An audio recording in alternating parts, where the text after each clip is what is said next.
one morning when I found a letter in my mailbox from the local homeowners association, HOA. I opened it, expecting to see one of their typical flyers or an invitation to some meeting. Instead, the letter was official, stamped with the HOA logo and signed by their president. We are writing to inform you that your property, located at address, is now part of the expanded jurisdiction of the Cedar Ridge Homeowners Association. As such, you are now required to adhere to our community guidelines, including adherence to rules regarding landscaping, property boundaries, and noise. You will be subject to the monthly dues and fines for noncompliance, which are due immediately. Please contact the HOA office to schedule a meeting for further discussions. Sincerely, the Cedar Ridge HOA Board. At first, I thought it was a mistake. My ranch wasn't part of any neighborhood. It was isolated, miles away from any subdivision, and I had never signed anything with the HOA. In fact, when I bought the property, there was no mention of an HOA existing anywhere near my land. I thought maybe it was a scam or a bureaucratic error. But then I took a moment to really read through the letter again. The wording was clear, and they weren't asking, they were demanding that I comply. It was like they had just decided my land was theirs. Just like that, I was now part of an HOA that had no business being anywhere near my property. I couldn't believe it. My peaceful life was about to be interrupted by an association with no claim to my land and no right to dictate what I could do with it. But what could I do? I needed answers. I decided to head to the HOA office to sort this out. I was about to find out just how far they were willing to go to claim what was rightfully mine. And little did I know, this would only be the beginning of a much darker and more dangerous conflict. I drove to the HOA office the next day, a sense of unease settling in the pit of my stomach. The office was in a small, newly built strip mall on the edge of town, far from the peace of my ranch.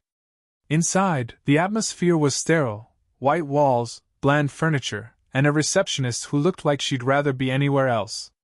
After a brief exchange, I was led to the HOA president's office, where a man in his late 50s, wearing a press suit and a too-tight tie, was waiting. He introduced himself as Gregory Hanley. "Thank you for coming in," he said with a forced smile. "Please, have a seat." I sat down, feeling my irritation growing. Gregory launched into a well-rehearsed spiel about how the HOA had recently expanded its borders, and my property now fell under their jurisdiction. He said all the right words.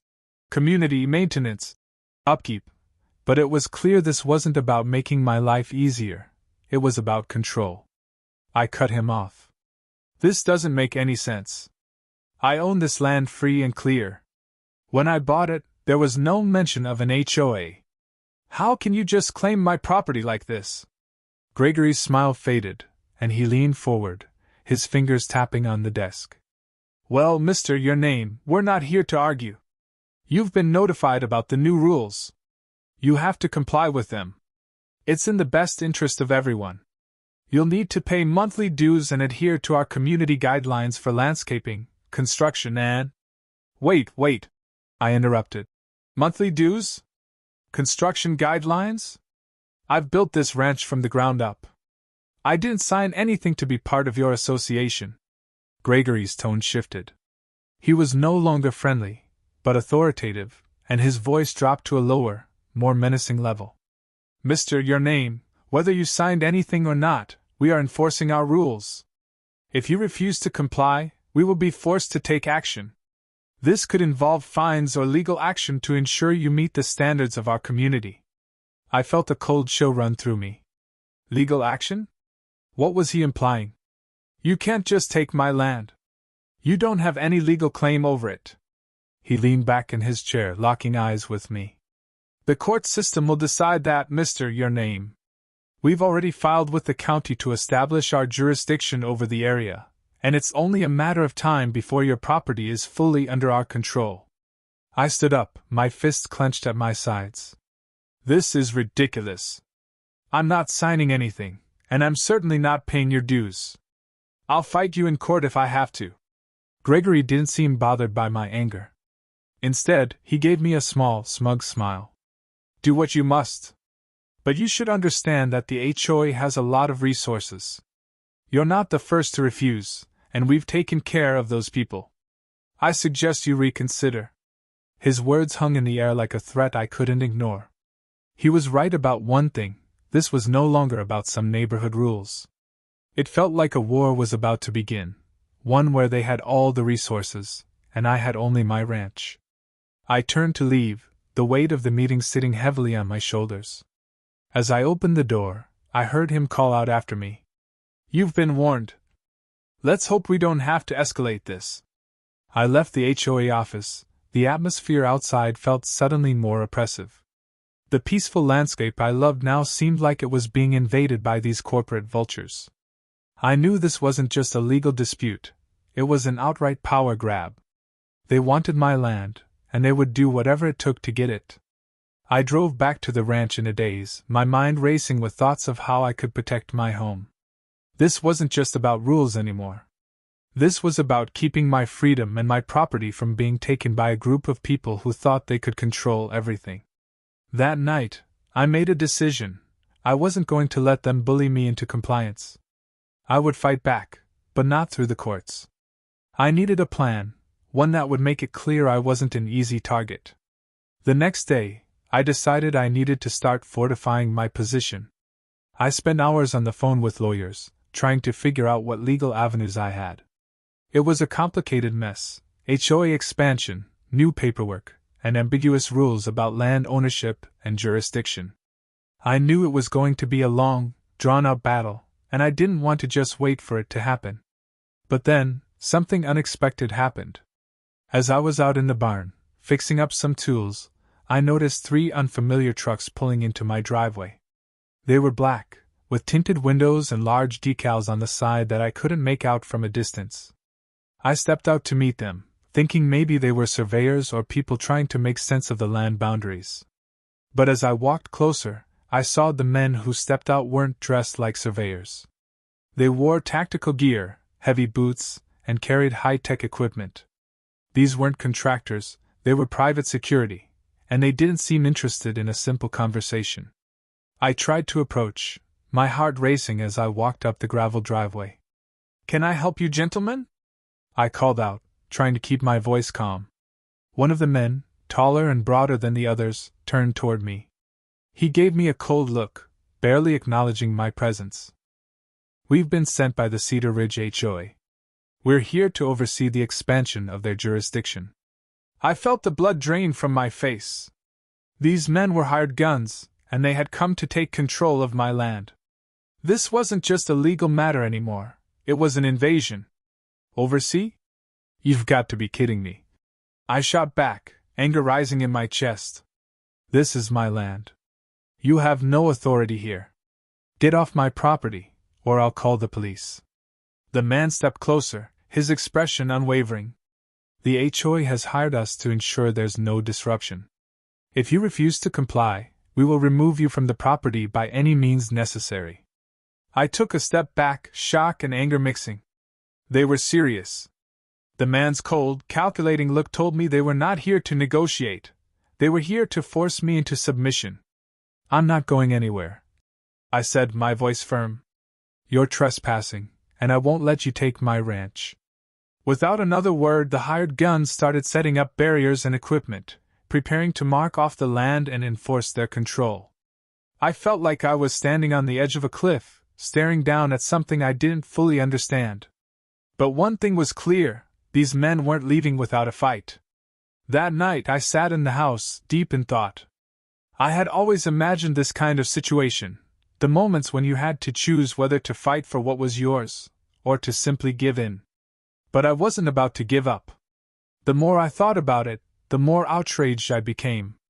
How dare they try to take what I had worked my entire life to build? I knew I had to act fast, and I needed a plan that would scare them off before they could do anything else. The answer came to me quickly, like a flash of clarity. I wasn't going to rely on the courts, and I wasn't going to wait for the HOA to take legal action. I was going to turn my ranch into a fortress, and if they wanted to take it from me, they'd have to go through a minefield. I started drafting a defensive plan, designing traps, creating barriers, and considering ways to make sure the private contractors wouldn't get past me. It wasn't just about protecting my ranch, it was about showing the HOA and these hired guns that I wasn't afraid to defend what was mine, no matter the cost. If they wanted a battle, I was ready to make sure they would regret it. I spent the following days feeling like I was preparing for war. The hired guns had set up their barriers, and I could see them pacing around the edges of my property, acting like they had a right to be there. Every inch of my land felt invaded, my private sanctuary now a battleground. I knew that if I waited, the HOA would just continue to escalate. They had already shown they weren't going to back down. And the hired contractors weren't just going to pack up and leave, they were getting paid to force me into submission. So, I made a decision. I wouldn't wait for them to attack first. I would strike back before they could get any further. The more I thought about it, the clearer the solution became. I would fortify my land. I'd turn my ranch into a defensive stronghold. I started by studying my ranch, its natural obstacles, its open fields, and its vulnerable points. I knew every corner of my land like the back of my hand, but now I had to think about it in terms of defense. I began drawing out a map, marking where I could build barriers, set up traps, and create obstacles to slow down anyone trying to breach my property. I wasn't just going to put up fences or barbed wire. No, I was going to make my land as impenetrable as possible. I began to formulate a plan to turn my ranch into a minefield, and I wasn't talking about actual mines, at least, not in the traditional sense. I'd build tripwires, place hidden barriers, and create structures that could slow down even the most determined invaders. I even went as far as securing explosives. I wasn't planning to use them aggressively, but I needed something that would send a clear message to the HOA and their contractors. This was my land, and I was not giving it up without a fight. I spent the next few days scouring my ranch for locations where I could strategically place traps. Every corner of the property was fair game. Around the barns, I placed hidden stakes under the ground that would cause anyone to trip or get hurt. Near the back entrance, I set up a tripwire system that would trigger a loud alarm and potentially slow anyone down who tried to sneak in. I made sure the land was difficult to navigate for people who weren't familiar with the area. I had made up my mind. This wasn't just about protecting my ranch. It was about sending a message to anyone who thought they could take what I had worked so hard for.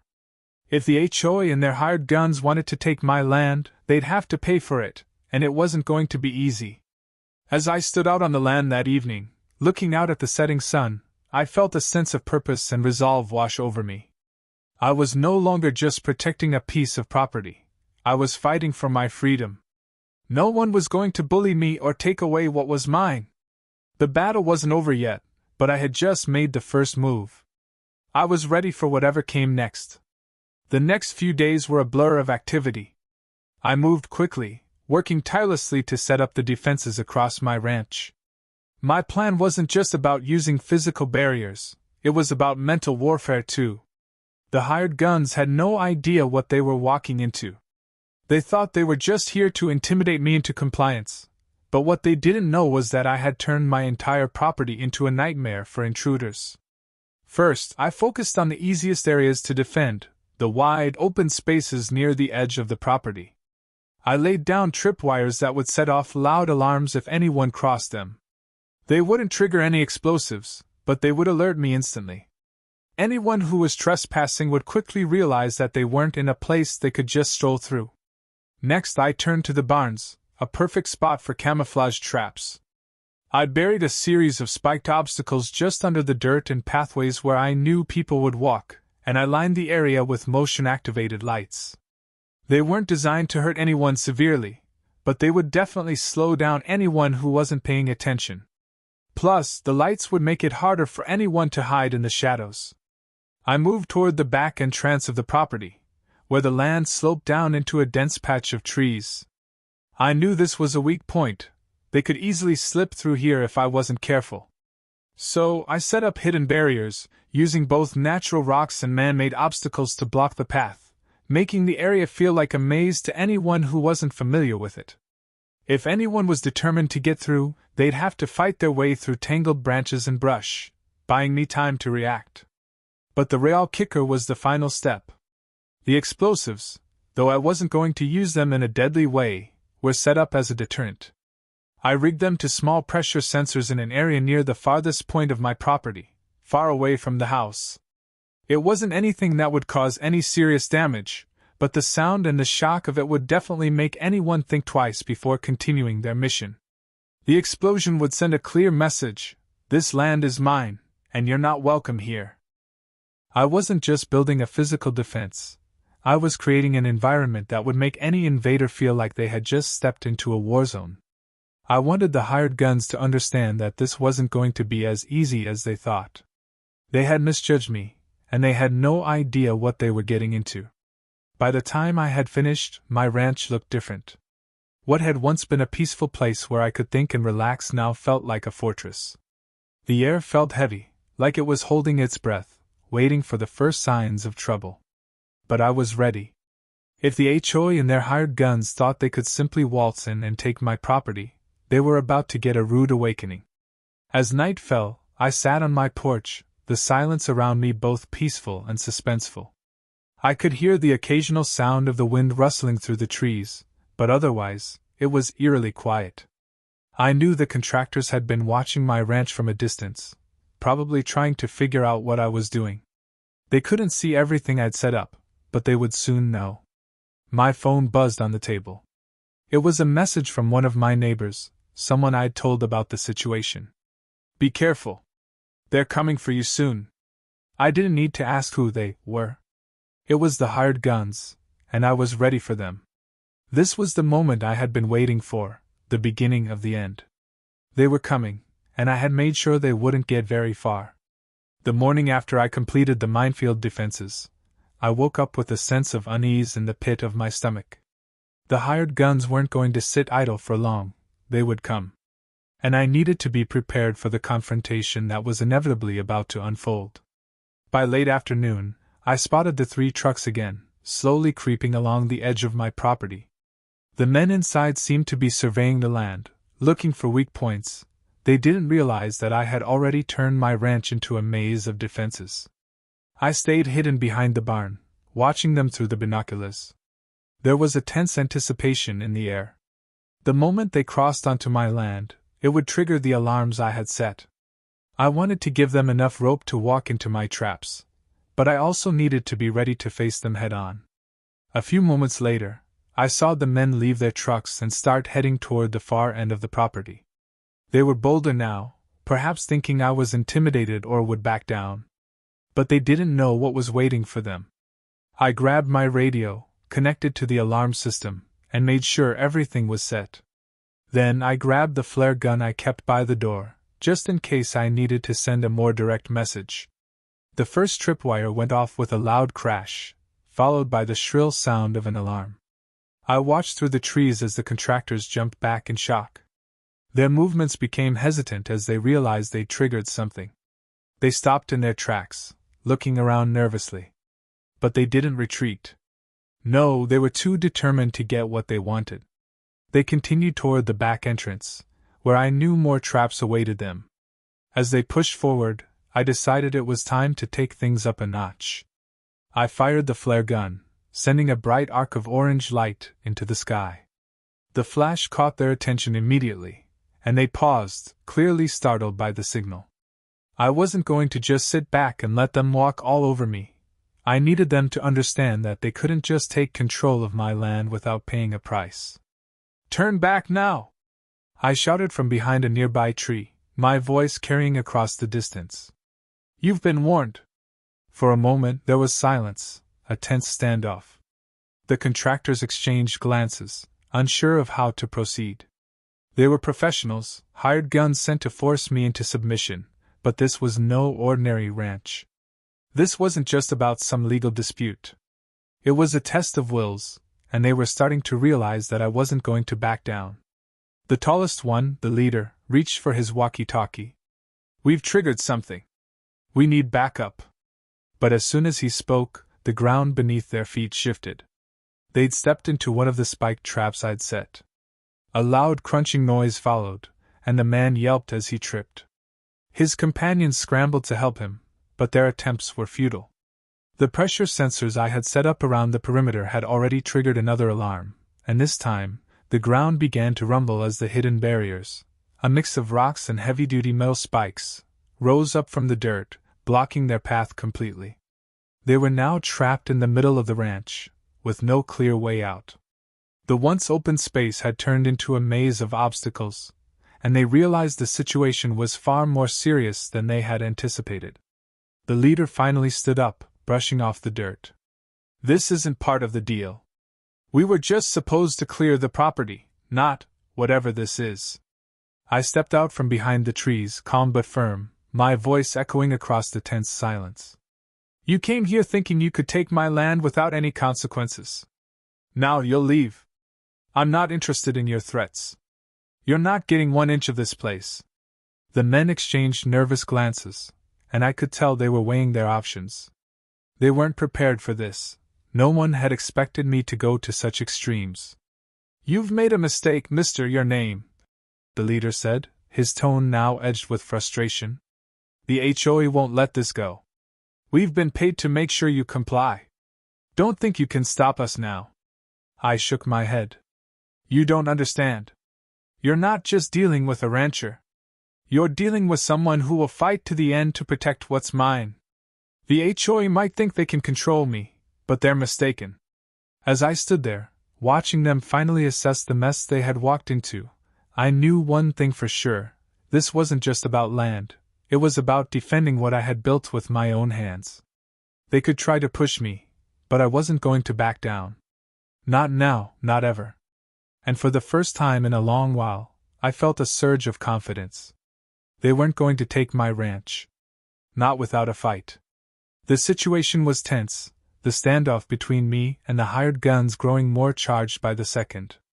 The leader of the group was now clearly on edge. They hadn't expected this level of resistance, especially not from a rancher. Their confidence had been shattered as they realized they were no longer dealing with an easy target. "You've made a big mistake, Mr. Your name," the leader finally spat, his voice tinged with frustration.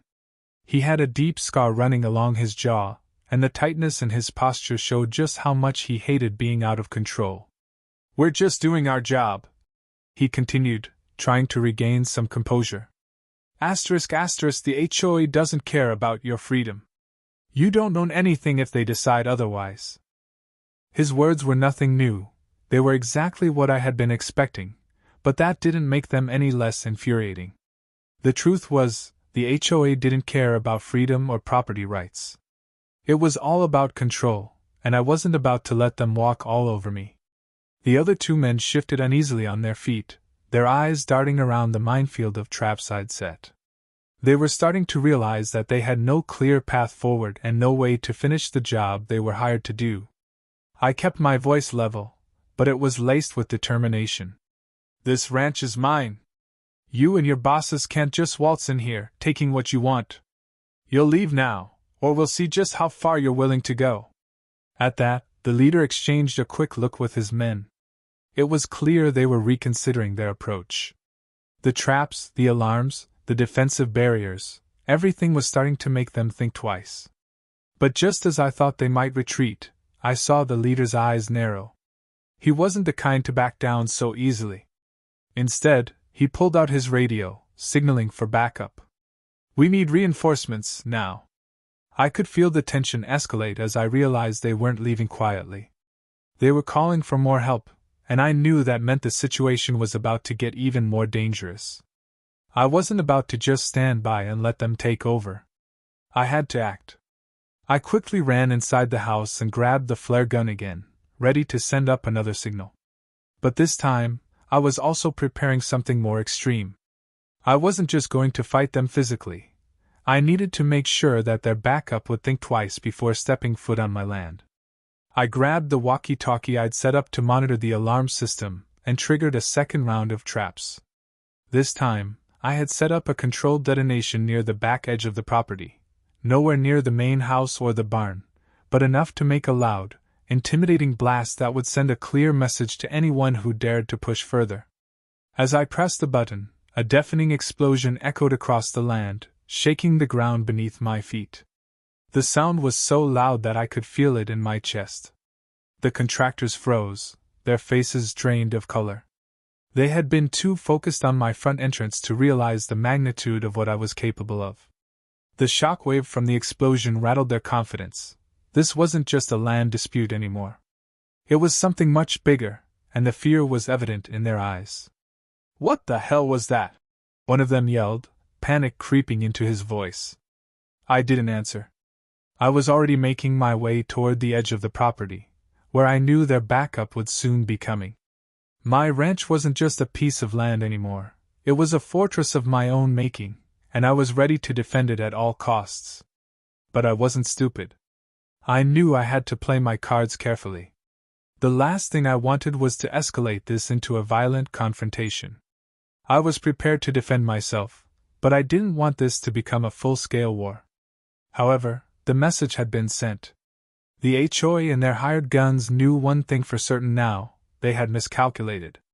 Within moments, I saw more trucks pulling up from the opposite side of the property, reinforcements. They came in fast, but they had no idea what they were walking into. The minefield was only the beginning. I had set the stage, and now, the real game was about to begin. Would they back off, or would they push forward and risk everything they had? Either way, I was ready.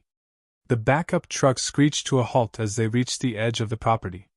More hired guns, more heavily armed contractors, and they had no idea what they were getting into. The first two trucks were filled with men in full tactical gear, ready for a showdown. They got out of their vehicles, adjusting their gear and trying to regroup. The scene was already chaotic. The first team had been shaken by the explosion, and now these new contractors were facing a terrain they hadn't anticipated. The alarms blared in the distance, signaling more traps had been triggered. The minefield was in full effect, and there was no way they were getting through without risking injury. I watched from the top of a ridge, well hidden in the trees. My heart was pounding, but I knew this was the moment of truth. The HOA had underestimated me. They had underestimated my resolve. The leader of the second group of contractors, a tall man with a thick beard, motioned for his men to advance. They walked slowly at first, carefully stepping over the tripwires and trying to avoid the loud pressure plates that were still set to trigger alarms. "We need to get through this perimeter and finish the job," he barked, more to himself than to his men. But the tension was thick, and even he seemed to understand the risk. No one knew exactly where the traps were, or which step might set off the next round of chaos. As they approached the barn, one of the men stepped on a pressure plate, and with a loud snap, a barrage of metal stakes shot up from the ground, narrowly missing the man's legs. He jumped back, his face pale, and the entire group froze, clearly on edge. I could see their confusion and hesitation. These men weren't expecting resistance like this. They had probably assumed this would be an easy job, a quick land grab, with no real challenge. But now they were trapped, surrounded by a land full of surprises. Meanwhile, I was busy setting up my next move. I pulled out the walkie-talkie and called one of my neighbors who had been keeping watch on the other side of the ranch. "They're here. They've got backup," I said, my voice low but urgent. "I need you to alert the sheriff. This is going beyond just a land dispute. It's becoming an invasion." I could hear the urgency in his voice as he responded. "I'm on it. I'll call them now. You hold tight." I wasn't just protecting my ranch anymore. I was fighting for my life and my freedom. I had already made my stance clear, but now the stakes were higher than ever. The HOA's hired guns were escalating their actions, and I wasn't sure how far they were willing to go. As I looked down from the ridge, I saw the contractors starting to retreat, their movements more frantic now, the fear in their eyes clear.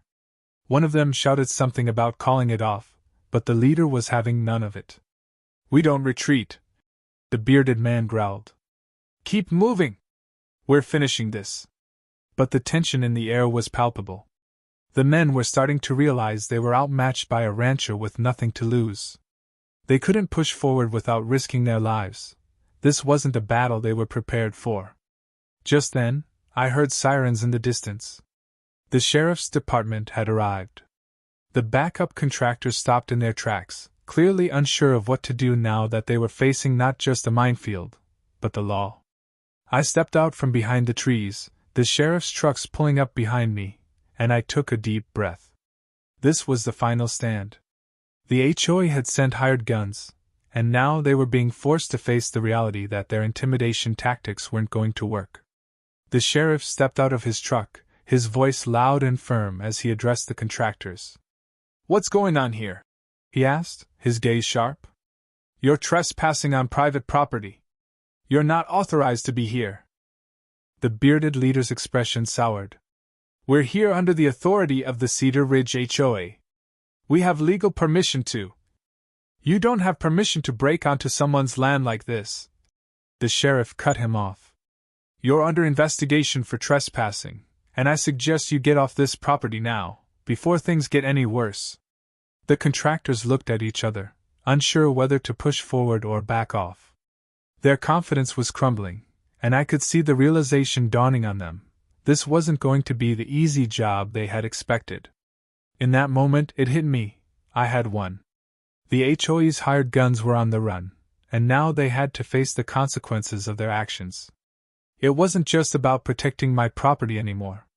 It was about showing that when you stand up for what's yours, you don't back down. The HOA had tried to take my ranch, but they had failed. As I looked over the men retreating and the sheriff's department stepping in, I knew that the battle wasn't over. But this was my victory, and I wasn't going to lose my land to anyone. The moment the sheriff stepped in and ordered the contractors to leave, I felt a rush of relief. For the first time in weeks, the tight knot of anxiety in my chest loosened. The hired guns stood there, stunned and unsure of what to do as the law stood between them and their mission. "Get in the trucks." "No," the sheriff ordered, his voice firm and unwavering. The contractors hesitated for a brief moment, then one by one, they climbed back into their vehicles. The bearded leader shot me a final, angry glance before slamming his truck door shut. The convoy turned around and drove off, the sound of their tires grinding the gravel growing fainter with every passing second. It felt like a victory, not just for me, but for everyone who had ever been bullied or intimidated into submission by people like the HOA. I stood on the porch, watching them leave, still processing what had just happened. My ranch, my home, was safe. The battle had been intense, but it had shown me something I'd long suspected. No one can take away what you're willing to fight for. The sheriff walked over to me, offering a firm handshake.